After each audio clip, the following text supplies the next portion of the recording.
And when Balaam saw that he pleased the Lord to bless Israel, because his conclusion of this matter was that the God of Israel was the one that was combating with his spiritual arrangement. Are you there? At this time it has gone supernatural. So he knows that the only reason why this is failing is because the God of Israel is still very well with his people. Meanwhile, it will interest you to know, are you there? To interest you to know, if we study Balaam, who is Balaam?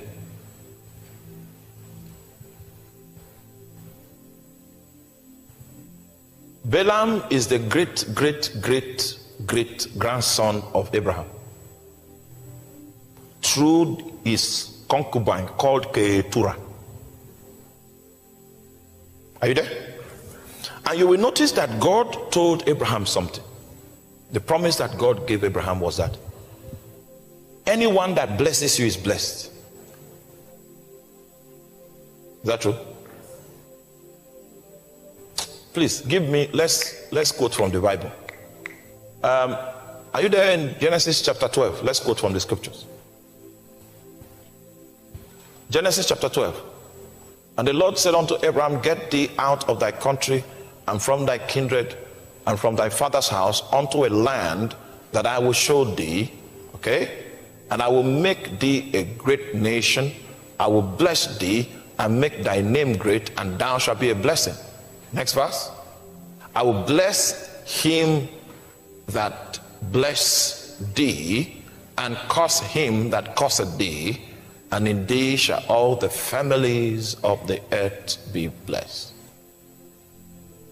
Can you see the arrangement, the covenant that God had with Abraham? It had to do with blessing. The great grandson of Abraham, from the woman called Keturah, had left, even though, you know, when Abraham was attempting to secure his legacy and the place of Isaac in the administrative arrangements concerning inheritance, what he did was that he gave all the children, other children that came from other women, gifts and sent them away, so that there will be no contention with Isaac, who is the custodian of the birthright. Exactly. So these gifts he gave, some of them were spiritual gifts. So Balaam was gifted, but when he left Abraham's courts, his mother taught him the way of sorcery.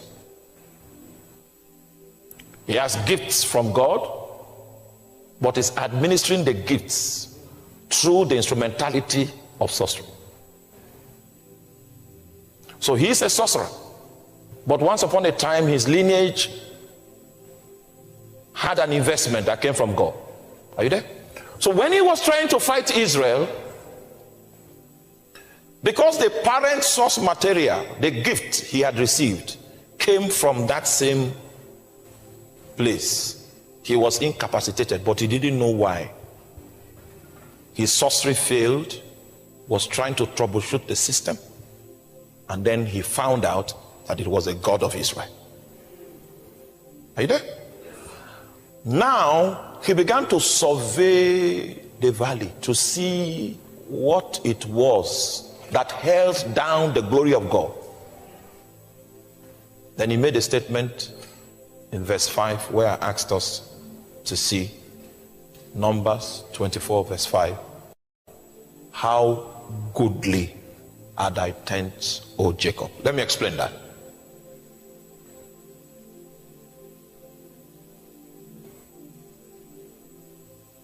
If we were displaced from our houses and we were looking for a place of refuge, if we come upon the night and we need to sleep, I'm sure that the way we set up our camp tent and all of that will not be in any certain order. I'm sure of that. It won't be in any certain order, but not for Moses. Moses told them how to camp. And okay. You don't believe me? Come with me. Numbers 24. I need to open your eyes to see something.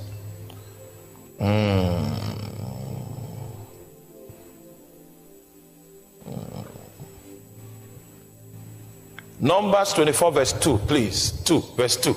How did they come? And Balaam lifted up his eyes and saw Israel abiding in his tents according to their tribes. It means that there was a pattern in the way they were camped. So let me show you the pattern. Meanwhile, you will not know this. Are you there? Until you are on the mountain and you are watching them in the valley. You know, when they want to do Olympics, some people will come and they will arrange themselves. If you are looking at it from above, it will be welcome. Then they will move again, they will rearrange themselves. When you look from above, it's a Coke bottle. Then they will move again. When they rearrange, at the end of the day, we say, we are glad you are here. That's calisthenics. You will need to be above in order for you to see the pattern. So what was happening there was calisthenics. Israel stayed according to the prescribed pattern that Moses had given them. So, and what was that pattern? First of all, it was according to their tribes. That means, if I'm the firstborn, the location of where my tent will be is one location. It can't be two places. Then the second person, second born in the eldest tribe. So that pattern that they created, which I don't have time to reveal to you today, because if I show you the pattern, it forms a cross. And the center of that cross is where they will fix the ark, so that when any man comes out of his tent, he has a very accurate view of the ark. The ark was the center, the pivot of that arrangement. And that arrangement mirrored some dimensions in the realm of the spirit, such that it was able to accommodate the glory that is in that dimension. And that is what made it impossible for a sorcerer to cast them, because the cloud of glory had covered them because of the pattern that they had created by the arrangement of how their tents were aligned. Listen to me. Meanwhile, the children of Israel did not know that a sorcerer was trying to get at them. They didn't know. It was a sorcerer that discovered that he cannot curse them. So when you read that scripture that says there is no enchantment against Jacob, be careful. Because I've heard people that are not in alignment quoting that scripture as an immunity.